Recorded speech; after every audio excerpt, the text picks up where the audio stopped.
गिरिराज और दुर्गा के घर में बहुत चहल पहल है। घर को अच्छी तरह से सजाया गया है। किचन में से अच्छे अच्छे खाने की खुशबू आ रही है। ऐसा इसलिए क्योंकि उनकी बेटी आभा और दामाद जी अहान शादी के बाद पहली बार घर पर आ रहे हैं। हिमांशी, बहू जल्दी से सारा काम कर लो। आभा और दामाद जी आने ही वाले हैं। कुशल बेटा, तुम सारा सामान तो ले आए हो ना? और काजू कतली लाए हो या भूल गए? दामाद जी को बहुत पसंद है। हिमांशी और कुशल एक दूसरे से बहुत प्यार करते हैं और अपने माता पिता की सारी बातें मानते हैं। लेकिन जब से कुशल की बहन आभा की शादी हुई है, मानो उसके माता पिता के लिए उनका दामाद ही सब कुछ है। आभा और अहान घर पर आते हैं। सब उनका स्वागत करते हैं। आभा और हिमांशी किचन में खड़ी होकर बातें करती हैं। आभा, कैसे है तुम्हारे ससुराल वाले? तुम्हारा मन तो लग रहा है ना वहां? और अहान जी तुम्हारा ख्याल रखते हैं या नहीं? पता नहीं भाभी, कभी तो लगता है कि ठीक है, कभी तो लगता है कहाँ फंस गई। जैसे भैया आपकी मदद करते हैं, आपका ख्याल रखते हैं, अहान ऐसे बिल्कुल भी नहीं है। अरे इतना मत सोचो तुम। शुरू शुरू में थोड़ी दिक्कत आती है, लेकिन बाद में सब ठीक हो जाएगा। चलो बाहर चलते हैं। हिमांशी और आभा चाय नाश्ता लेकर बाहर आई। सब लोग आपस में बात करने लगे, लेकिन अहान बहुत घमंडी तरीके से बोलता है। आपका घर तो बहुत बड़ा है ससुर जी, आपका और कुशल का बिजनेस भी बहुत अच्छा चल रहा है, तो आप लोगों ने दहेज देने में इतनी कंजूसी क्यों की? अरे दामाद जी, कैसी बात कर रहे हो? आपके परिवार ने जिस जिस चीज की मांग की थी वो सब हमने आपको दिया है। अगर किसी चीज की फिर भी कमी रह गई है तो बता दीजिए। कुछ चीजें बिना मांगे भी तो दी जा सकती है ससुर जी। अहान, अगर तुम्हें कुछ और चाहिए तो बता दो, हम तुम्हारी सारी इच्छा पूरी करेंगे। अहान प्लेट से बिस्किट उठाकर बोलता है। मांगने से दिया तो क्या दिया, वैसे भी आप लोग मेरी डिमांड कभी पूरी नहीं कर पाओगे। आभा और अहान अपने घर चले गए। उनके जाने के बाद कुशल कहता है। मम्मी, हमने आभा की शादी गलत घर में तो नहीं कर दी? अहान और उसके घर वाले तो लालची लग रहे हैं। अरे चुप कर तू। दामाद ऐसे ही होते हैं, तेरी तरह नहीं कि तूने अपने ससुराल वालों से कुछ नहीं लिया और हर समय अपनी पत्नी से चिपका रहता है। ऑफिस से थका हारा आता है और अपनी पत्नी के साथ घर के कामों में मदद करता है। मम्मी, दहेज लेना तो गलत बात है ना? और हमारे पास किस चीज की कमी है? मैं अगर हिमांशी का घर के काम में हाथ बटाता हूँ तो वो भी मेरा ऑफिस का बहुत सारा काम करती है। इसमें बुरा क्या है? पति पत्नी को एक दूसरे की मदद करनी चाहिए। बेटा, किसी चीज की कमी तो अहान के घर पर भी नहीं है, लेकिन फिर भी हमने उसे दहेज दिया ना। ना केवल दहेज दिया बल्कि उनकी जो भी डिमांड थी वो सारी पूरी की। और उसने क्या किया? आपके और मम्मी के सामने ताने सुनाकर चला गया। आप दोनों को इससे दुख होगा। अहान ने इसका बिल्कुल ख्याल नहीं किया।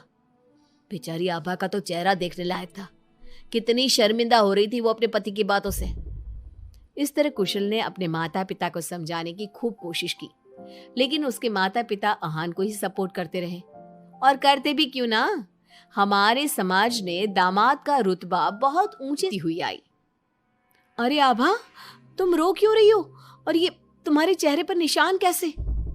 आभा लगातार रोए जा रही थी।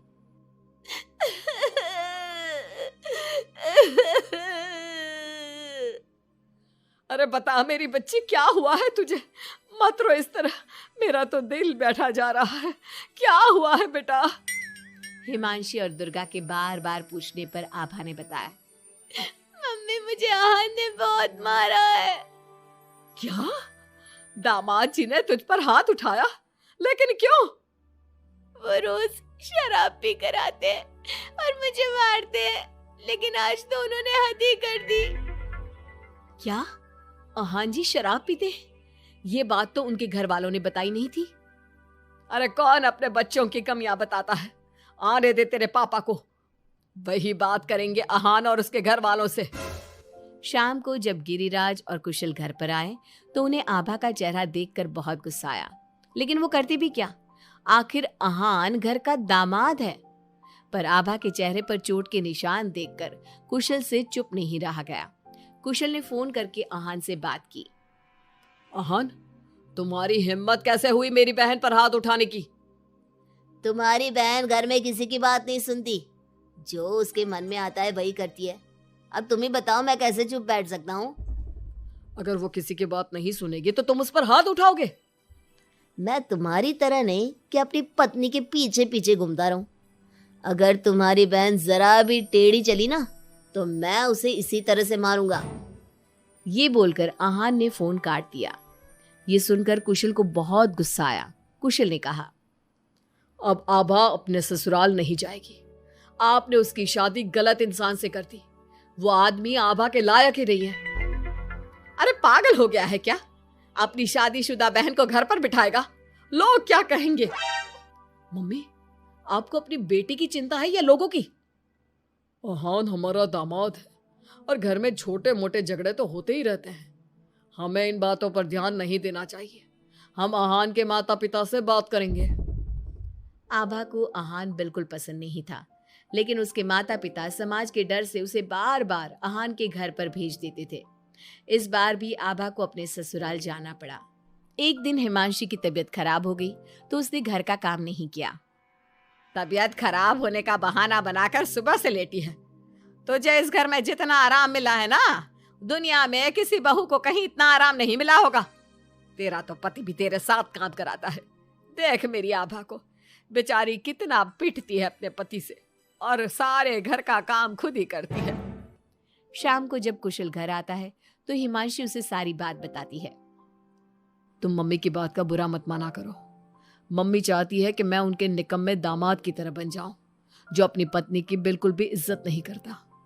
लेकिन मैं ऐसा नहीं बन सकता। कुशल ने हिमांशी का बहुत ख्याल रखा और वो जल्दी ही ठीक हो गई। वहीं आहान आभा के साथ बहुत बुरा बर्ताव करता था। आभा के माता पिता ना तो आभा की बात सुनते और ना ही कुशल की। एक दिन आहान किसी काम के सिलसिले में शहर से बाहर गया हुआ था। वो जिस होटल में रुका था वहां उसे आहान दिखा। अरे ये तो आहान लग रहा है, मगर इसके साथ ये लड़की कौन है? कुशल ने वहां कुछ लोगों से पूछताछ की तो उन्होंने बताया, ये तो अक्सर इस होटल में अलग अलग लड़कियों के साथ आते हैं। लेकिन आप ये सब क्यों पूछ रहे हो? कुशल बिना कुछ बोले वहां से चला जाता है और घर आकर सभी को ये बात बताता है। लेकिन उसके माता पिता को तो इस बात से भी कोई फर्क नहीं पड़ा।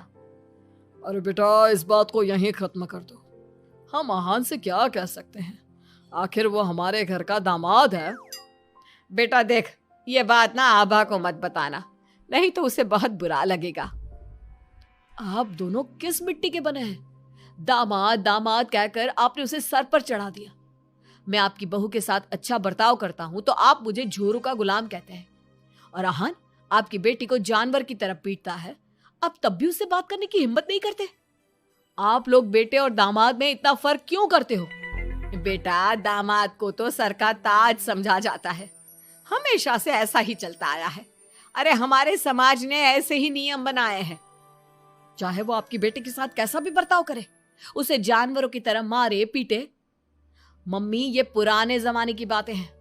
आजकल कोई पढ़ी लिखी लड़की इतना नहीं पीट रही जितनी हमारी आभा पीट रही है, वो भी सिर्फ आप दोनों की वजह से।